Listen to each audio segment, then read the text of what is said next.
सुंदर चॉकलेट बंगला, असावा सुंदर चॉकलेट बंगला, चंदेरी सोनेरी चांदन. असा अगदी चॉकलेटचा बंगला नाही, पण प्रत्येकाला आनंदी ठेवणारा, सुरक्षित ठेवणारा, त्याचा स्वतःचा हक्काचा निवारा तरी हवाच ना. इतकी साधी अपेक्षा असते आपली, पण नेहमी ती पूर्ण होतेच असं नाही. याला कारण माणसांमधली उणीव, कधी आर्थिक, कधी सामाजिक, कधी भावनिक तर कधी मानसिक.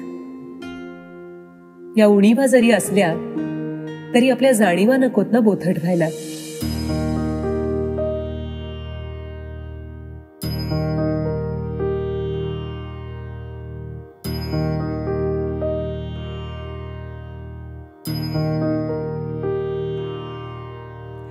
हे परमेशा, हे परमेशा, चरणी तुझ्या ही प्रार्थना. हे परमेशा, चरणी तुझ्या ही प्रार्थना. माणसाला माणसाची समजू दे रे वेदना, समजू दे रे वेदना. हे परमेशा.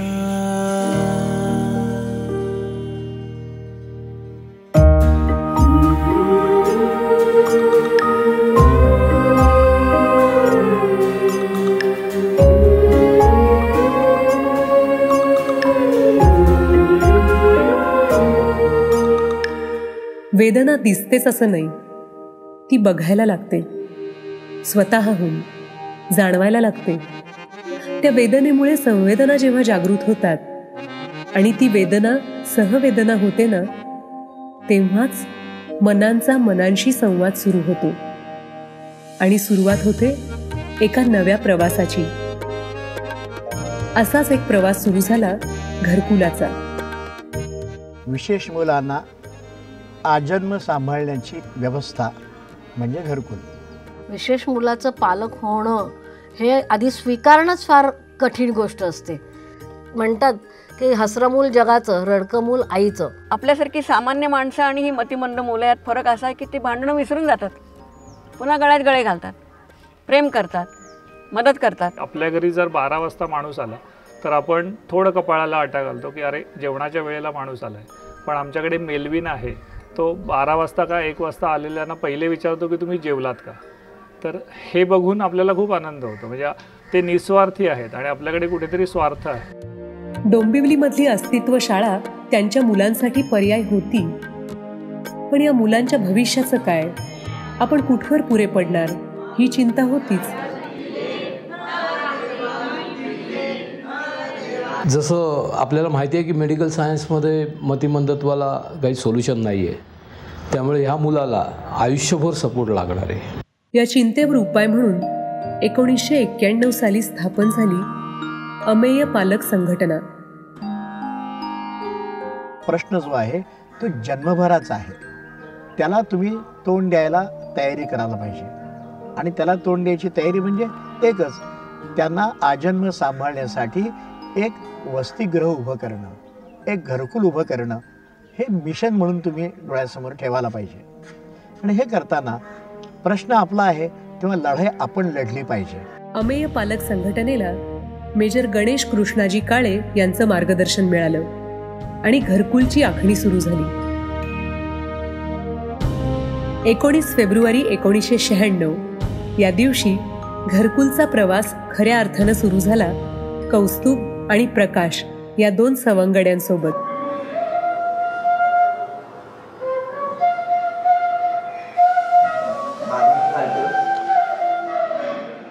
घरकुलमध्ये काम करणाऱ्या सेवकांना ते नोकर आहेत असं नाही वागवलं जात कधी.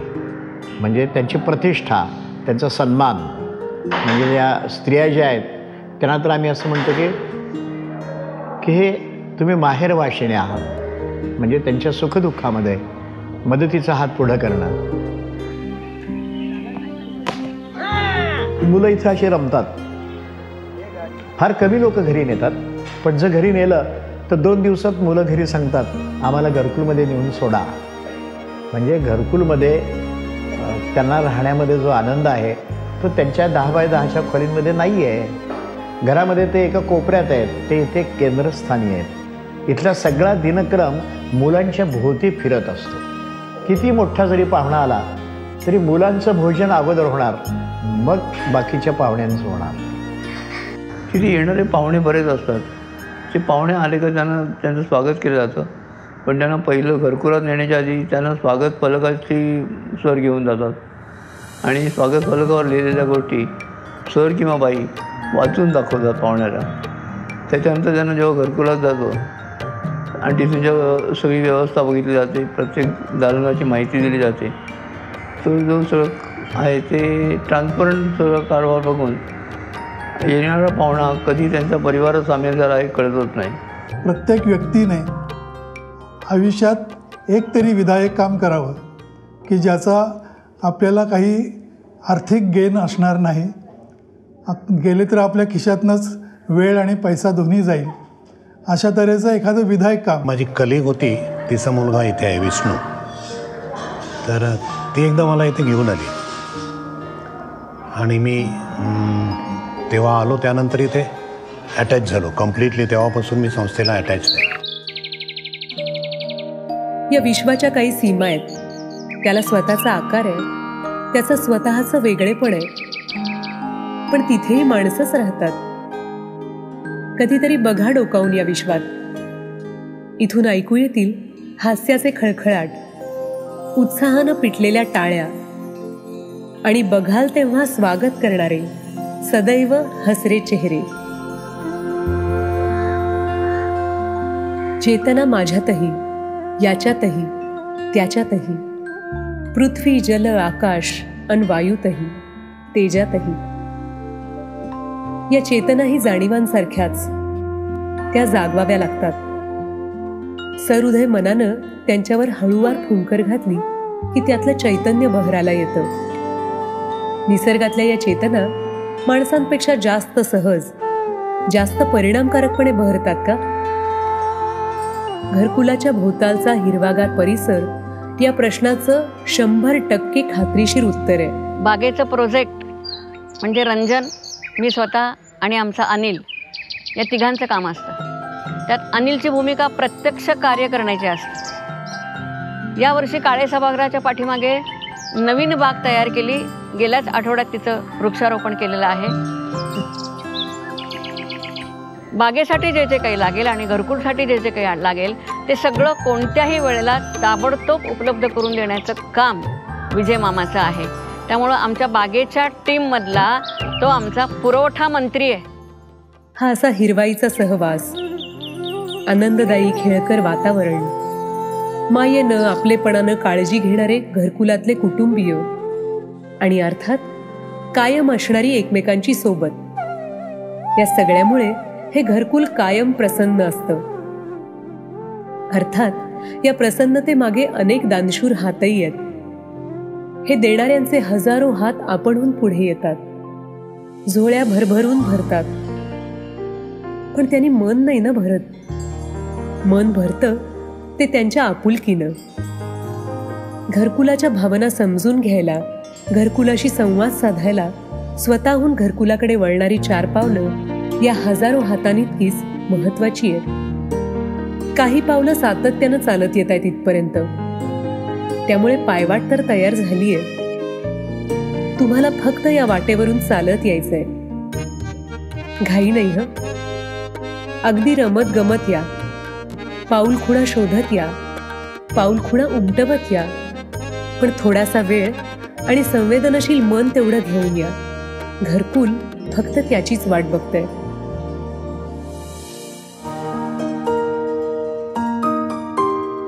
जो जगी या जन्मला तो जगाचा भाग रे. जो जगी या जन्मला तो जगाचा भाग रे. त्यास जपणे कर्म